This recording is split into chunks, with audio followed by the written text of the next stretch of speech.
quest for power is the driving force of history. Always has been, always will be. Those who fail to recognize this principle are not spared in the grand chess game, but rather are moved and manipulated by forces they do not understand. From the perspective of those who dominate the board, it is obviously preferable to have a population of ignorant pawns than it is to have an array of opponents which are capable of mounting an effective resistance. To that end, it has always been in the interest of the ruling class to cultivate illusions which obscure the true nature of the game. Manufacturing consent. What is that title meant to describe? Well, the title is actually borrowed from a book by Walter Lippmann, written back around 1921, in which he described what he called the manufacture of consent as a revolution in the practice of democracy. What it amounts to is a technique of control. And he said this was useful and necessary because the common interests, the general concerns of all people, elude the public. Walter Lippmann wasn't speaking theoretically, nor was he commenting on a phenomenon that he had observed from a distance.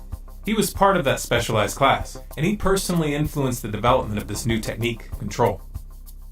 So what was this new technique that Lippmann was referring to? The answer to that question takes us back to the beginning of World War I. In 1917, Woodrow Wilson formed the Committee on Public Information, also known as the CPI. It was a propaganda agency, and its purpose was to build support for the war with the American people. The CPI, run by a man named George Creel, was known for its crude tactics, blatant exaggerations, and outright lies. However, one member of the CPI, Edward Bernays, had a much more subtle approach.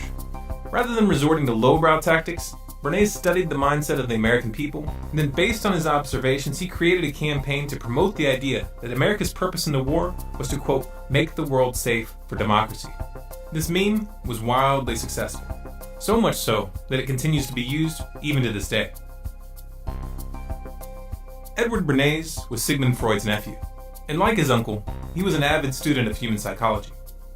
Some documentarians, such as Adam Curtis in his film The Century of the Self, have mistakenly assumed that the psychological techniques that Bernays went on to develop were merely the practical application of Freud's theories. However, though Freud had a significant influence on his nephew, the reality of the matter is that he was not the source of these ideas. Sigmund Freud, Edward Bernays, and Walter Lippmann all subscribed to a school of thought that was first put forth in 1895 by a French social psychologist named Gustave Le Bon. Le Bon wrote several books, the most famous of which was entitled Psychologie des Foules. It was translated into English as The Crowd, a study of the popular mind. The Crowd was a revolutionary piece of work. In it, Le Bon not only presented an in-depth description of group psychology and how it differed from individual psychology, but he also outlined a very simple set of principles that enable leaders to spark ideological contagion and thereby rise to power. Hitler, Goebbels, and Mussolini all studied Le Bon's writings, and they applied his techniques to the letter. The results that they attained were precisely those that Le Bon claimed that they would have. Funny how they leave that little detail out of most history books, don't you think?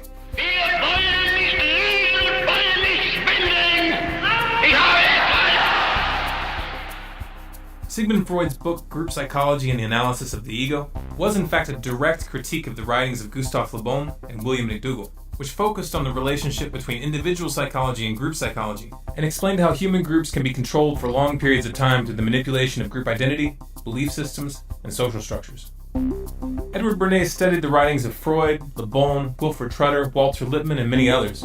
He then combined their perspectives and synthesized them into an applied science. The success of his Make the World Safe for Democracy meme during the war, both at home and abroad, planted the seed of an idea in Bernays' mind. Could group psychology tactics be applied during peacetime? When I came back to the United States, I decided that if you could use propaganda for war, you could certainly use it for peace. And propaganda got to be a bad word because of the Germans using it. So what I did was to try to find some other words. So we found the word Council on Public Relations. In 1919, Bernays opened the world's first public relations office. He named his agency the Council on Public Relations. It occurred to me that any young debutante who was aware of the times and of herself as a woman being discriminated against, would be delighted to walk in the Easter parade with her bow to dramatize the idea that cigarettes were indeed torches of freedom, to validate and to invalidate the taboo against women smoking.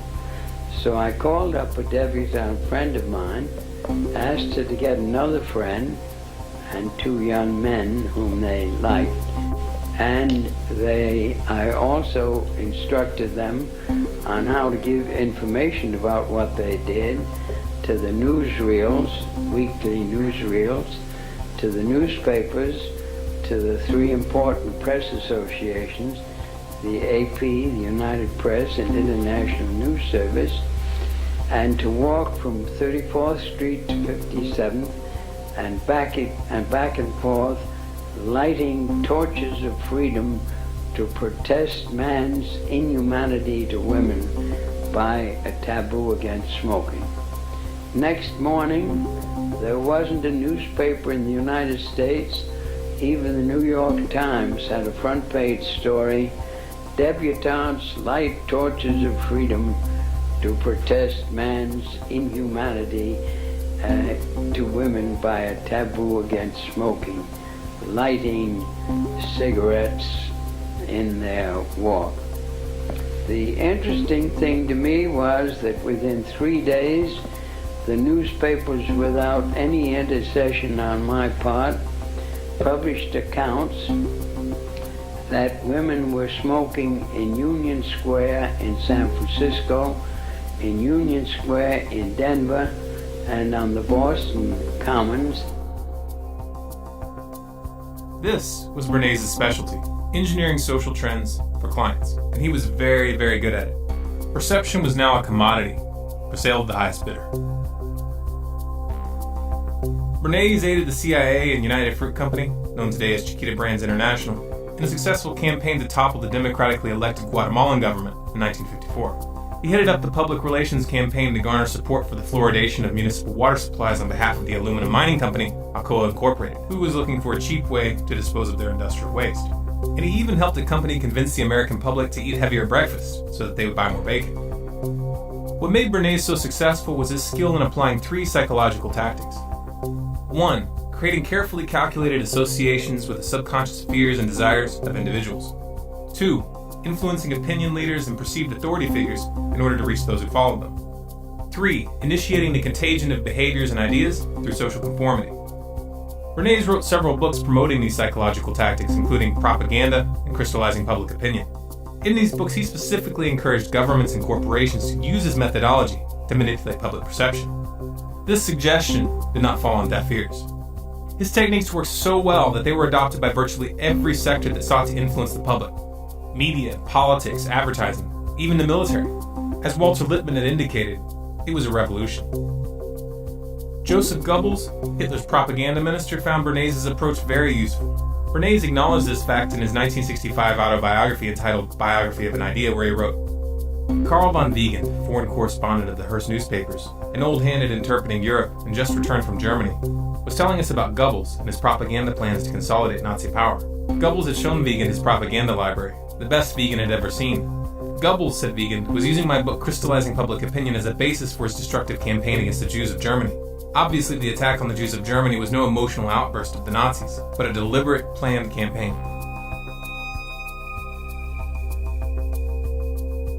The events that transpired in Nazi Germany stunned the world, and they inspired several prominent psychologists to investigate how populations are convinced to commit atrocities. In the process, they inadvertently established the science behind Le Bon's and Bernays' methods.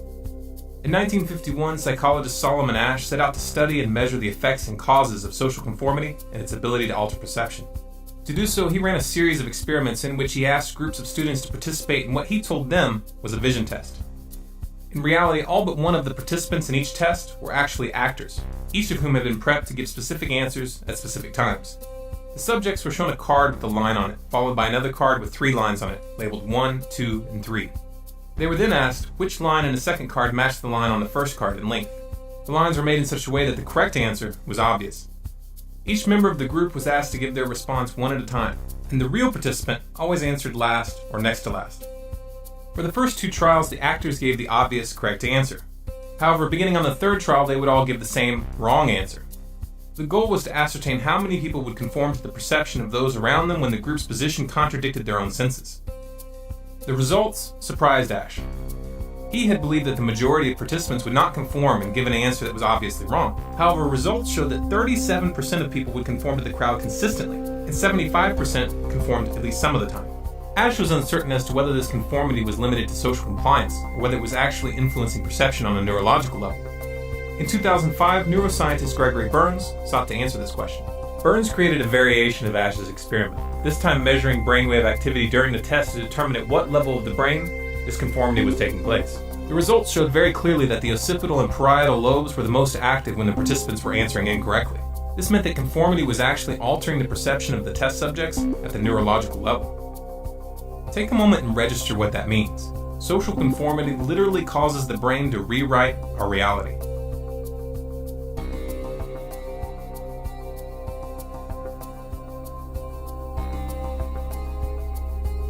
In 1961, Yale University psychologist Stanley Milgram conducted a series of experiments which measured the willingness of individuals to obey authority figures.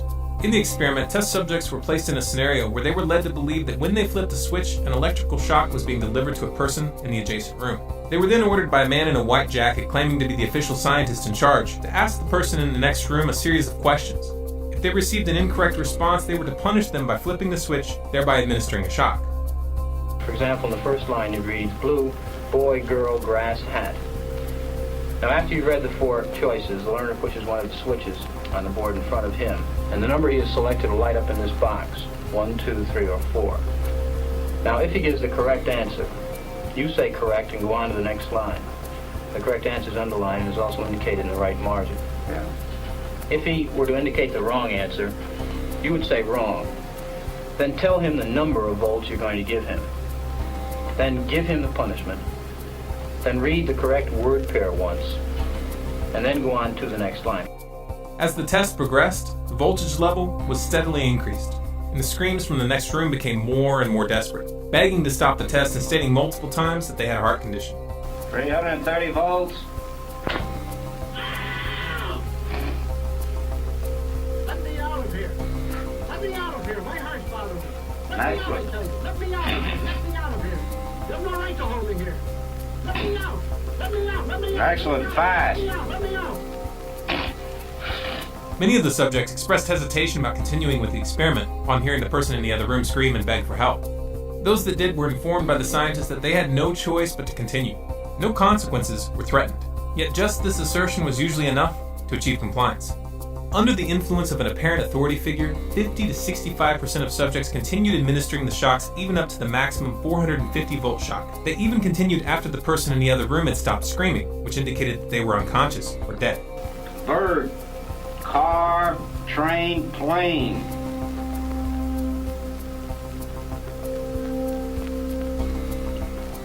Go on, please, with the procedure. Please answer.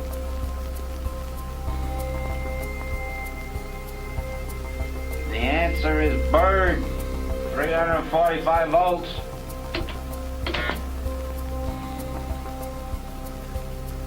Blunt, knife, stick, word, arrow. Answer, please. Continue, please. The answer is arrow, 360 volts.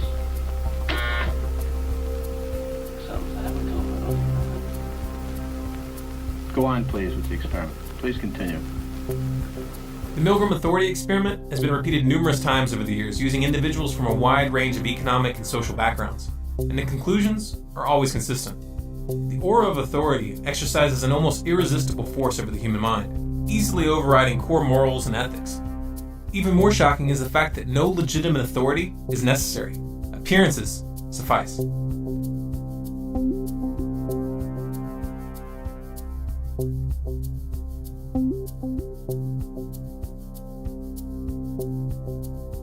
The invisible government that Walter Lippmann, Edward Bernays, and Woodrow Wilson had referred to was not just an abstract concept. It was a very real and concrete reality, and they were well positioned to comment on it because they directly participated in its creation. It all started as an inquiry. The inquiry, to the select few who knew, was a group of 150 men assembled by Woodrow Wilson to gather the data that they thought necessary to, quote, make the world safe for democracy after World War I was over. Among the known members of the inquiry were Walter Lippmann, Paul Warburg, better known as the father of the Federal Reserve, and Edward House, Wilson's closest advisor, the man responsible for convincing Wilson to sign the Federal Reserve Act in 1913. From 1917 to 1918, the group compiled over 2,000 documents to be used during post-war negotiations. The most famous of these was the 14 Points document, authored by Walter Lippmann, which proposed the creation of the League of Nations, the predecessor of the United Nations. Then, to my surprise, they asked me to go over with Woodrow Wilson to the peace conference. And at the age of 1926, I was in Paris for the entire time of the peace conference that was held in the suburb of Paris, and we worked to make the world safe for democracy. That was a big slogan. After the Paris Peace Conference in 1919, a portion of the inquiry met at the Hotel Majestic with a number of British diplomats to discuss the forming of a permanent institution. This meeting eventually led to the decision to join forces with a group of high-ranking officers of banking, manufacturing, trading, and finance companies led by Elihu Root, a powerful corporate lawyer who was also a former United States Secretary of War and leading advocate of America's entry into World War I. On July 29, 1921, the merged group filed a certification of incorporation, officially forming the Council on Foreign Relations, also known as the CFR. The CFR went on to build a membership comprised of the world's most powerful business leaders, politicians, and corporations. Among the corporate members are Goldman Sachs, JP Morgan, Chevron, Exxon, Shell, BP Oil, General Electric, Raytheon, Lockheed Martin, Northrop Grumman, Boeing, Bloomberg, Rothschilds North America, and DynCorp International. You can find a complete list on the CFR website. It's good to be back at the Council on Foreign Relations. As Pete mentioned, I've been a member for a long time and was actually a director for some period of time. I never mentioned that when I was campaigning for re-election back home in Wyoming. Thank you very much, Richard, and I am delighted to be here in these new headquarters. I have been often to, the mothership in New York City. But it's good to have an outpost of the council right here down the street from the State Department. We get a lot of advice from the council, so this will mean I won't have as far to go to be told what we should be doing and how we should think about the future.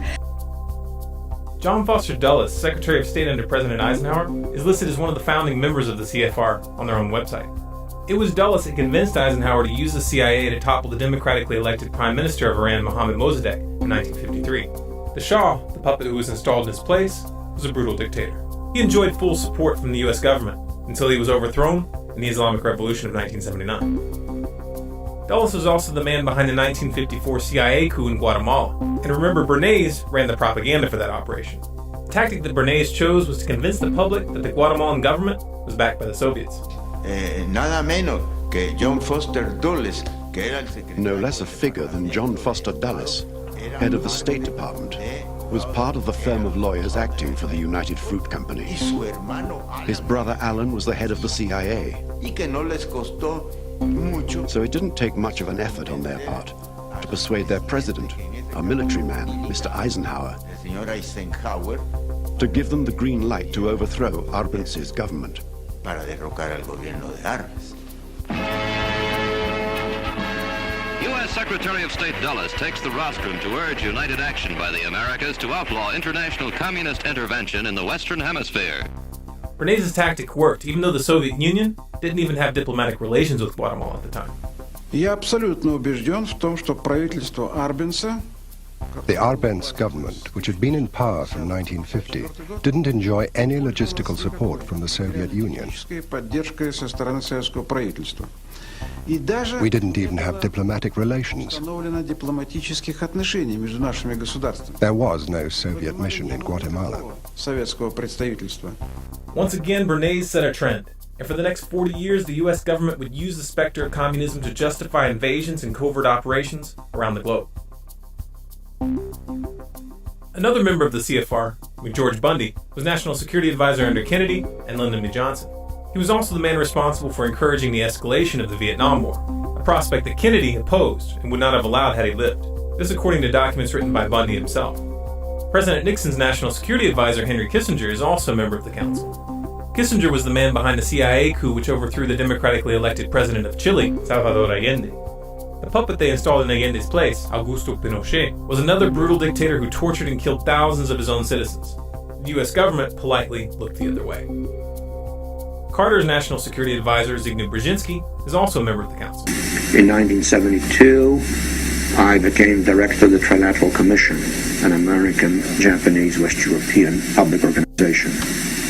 In 1976, I directed the Foreign Policy Task Forces for Jimmy Carter. Then I became the National Security Advisor for 4 years.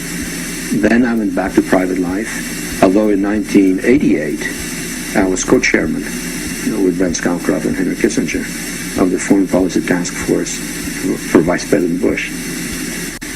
You mentioned something earlier that you've done that comes up right in the spot that you're sitting many times by our callers across the country, and that is a suspicion that there is a conspiracy afoot through the Trilateral Commission and the Council on Foreign Relations. You ran the Trilateral Commission for how long? About 3 years, I think. Something like that, 3 years. Not only did I run it, I helped to found it and organize it with David Rockefeller. It was Zbigniew Brzezinski who was behind the funding and arming of the Mujahideen in Pakistan and Afghanistan, a tactic designed to incite the Soviets to invade. U.S. National Security Advisor Brzezinski flew to Pakistan to set about rallying resistance. He wanted to arm the Mujahideen without revealing America's role. On the Afghan border near the Khyber Pass, he urged the soldiers of God to redouble their efforts. We know of their deep belief in God, and we are confident that their struggle will succeed. That land over there is yours. You'll go back to it one day because your fight will prevail and you'll have your homes, your mosques back again because your cause is right and God is on your side. I mean, let's remember here, the people we are fighting today, we funded 20 years ago. Ronald Reagan's National Security Advisors Richard B. Allen and Robert C. McFarlane are also members of the council, as was his Secretary of State, George Shultz. George Shultz was behind the attempted overthrow of the Sandinista government in Nicaragua. This was part of the Iran-Contra scandal. The Contras, which Reagan and Shultz were arming and training through the CIA, killed, tortured, raped, mutilated, and abducted hundreds of civilians that they suspected of sympathizing with the Sandinistas.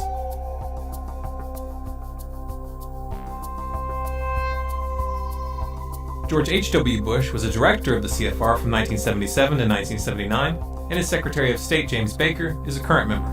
You might remember this clip from 2012 where Baker and Clinton joked about the plan to take out Iran. There will also be many, many side effects, all of them adverse, from an Israeli strike.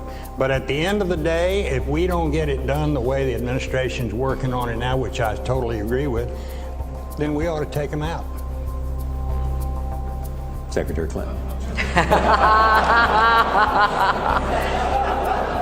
Well, we're working hard. We're working hard. I said at the end of the day may be next year. It will be next year. Kind of sounds like an inside joke, doesn't it? 1 year after this interview, the Obama administration attempted to initiate an attack on the Syrian government. This was designed to draw in Iran, which has a mutual defense agreement with Syria. Obama took an indirect route by funding and arming militants who then committed atrocities and blamed them on government forces. Sound familiar?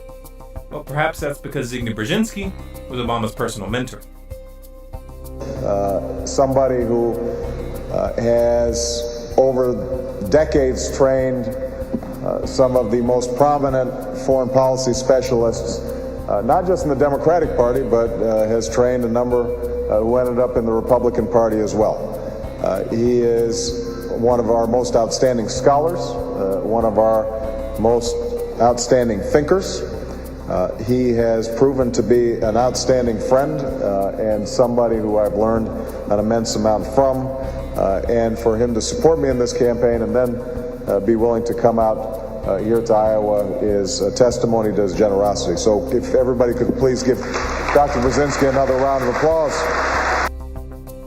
Bill Clinton is also a member of the council, and his Secretary of State, Madeleine Albright, is currently serving on the board of directors. Madeleine Albright was in charge of the sanctions on Iraq that were in place during the entire Clinton administration.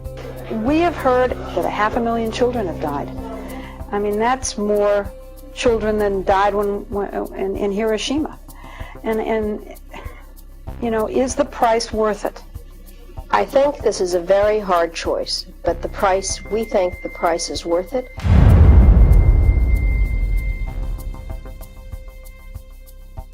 Colin Powell, who led the charge to war with Iraq by presenting false evidence to the UN in 2003, is also currently on the CFR board of directors.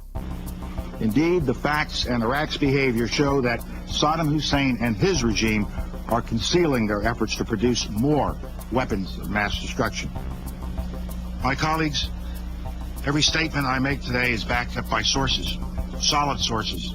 These are not assertions. What we're giving you are facts and conclusions based on solid intelligence.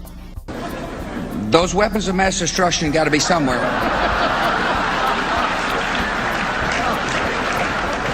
Nope, no weapons over there.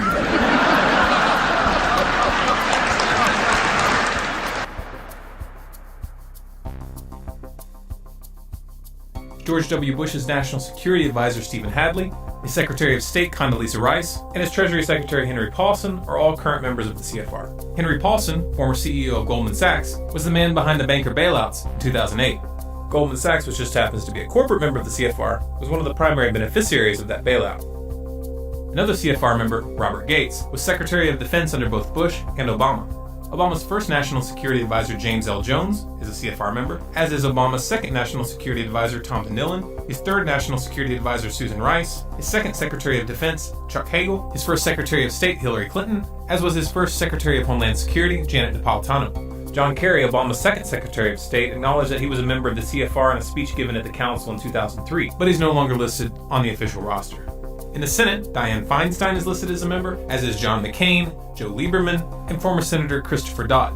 Christopher Dodd is currently the president of the Motion Picture Association of America. In that role, he was the driving force behind the SOPA and PIPA internet bills.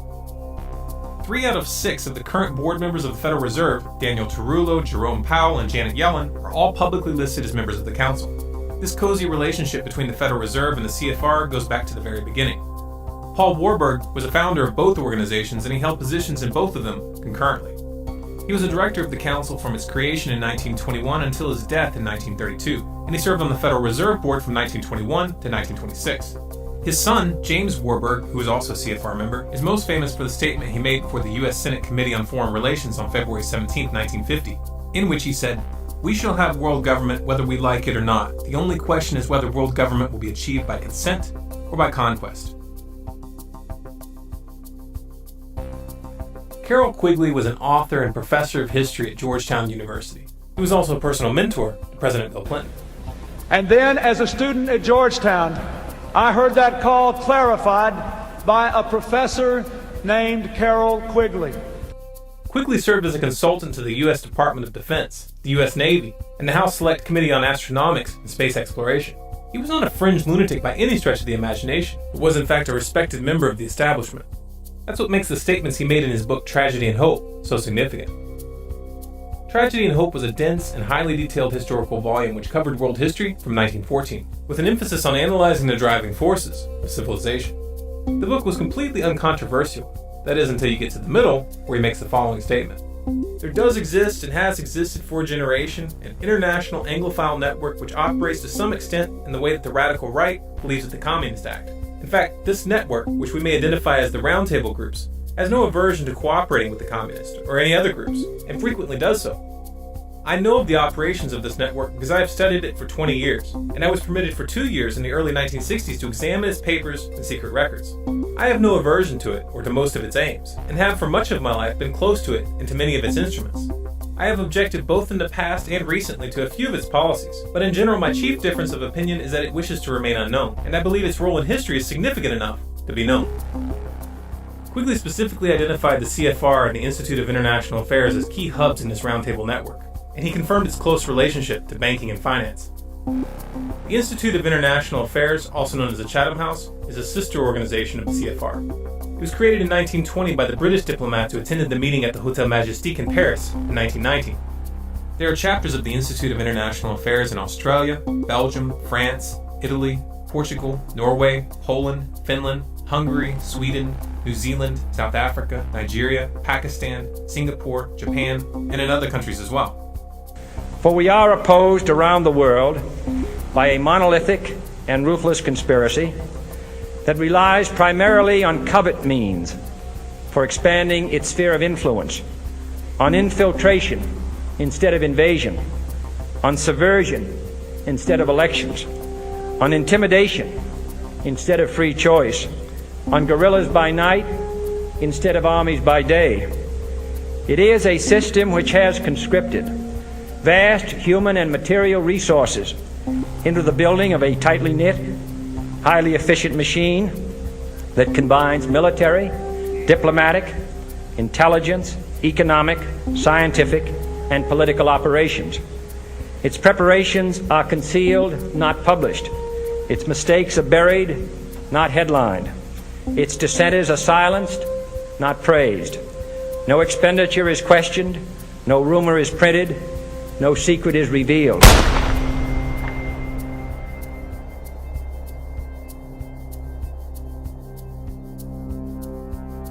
The secret to the power that the Council on Foreign Relations and the other roundtable groups wield lies in a clever application of the techniques that Bernays developed.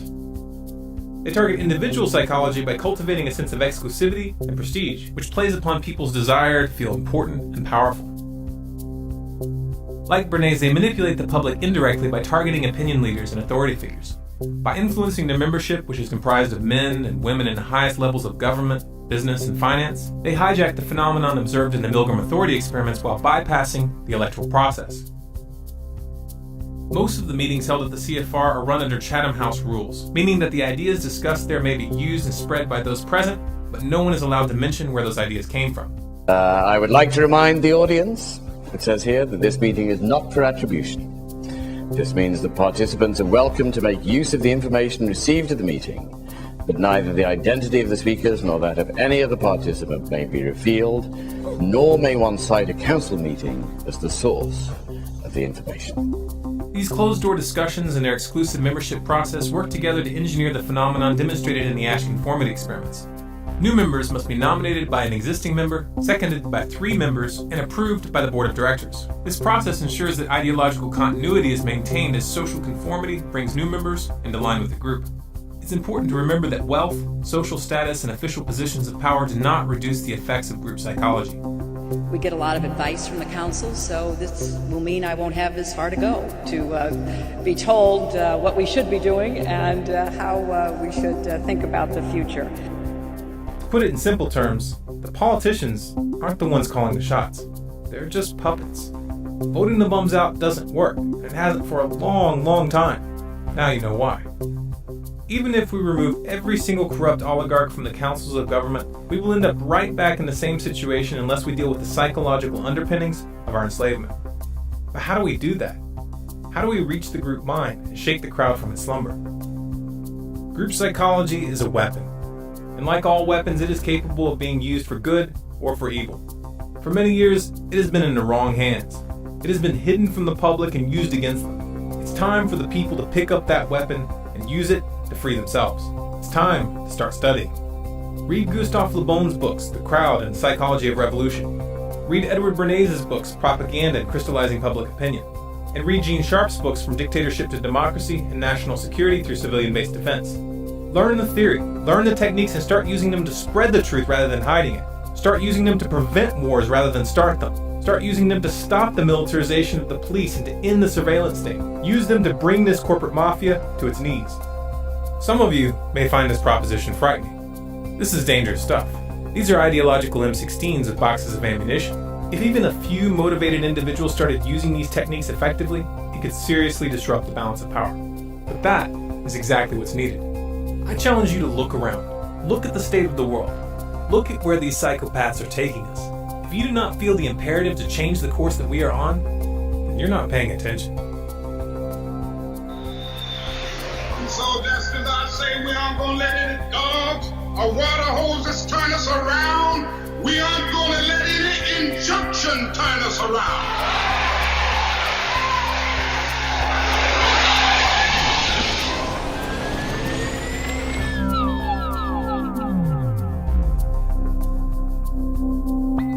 feel as strongly as we do that the public needs to see this information, then make a commitment to get this film into the hands of as many people as possible. Share it through social media, post it on your website, send it to your friends via email, or pass it out on the street. You have permission to download this video and distribute it and display it in any non-commercial way. If you want to make sure you catch future videos, be sure to subscribe to Storm Clouds Gathering on YouTube, and click the little gear on the subscribe button to have YouTube send you an email notification of new uploads. Also sign up for email updates on our website, stormcloudsgathering.com, and follow us on Facebook, Twitter, and Google+. Special thanks to everyone who donated on our website over the past year to make this film possible. We really sincerely appreciate your support.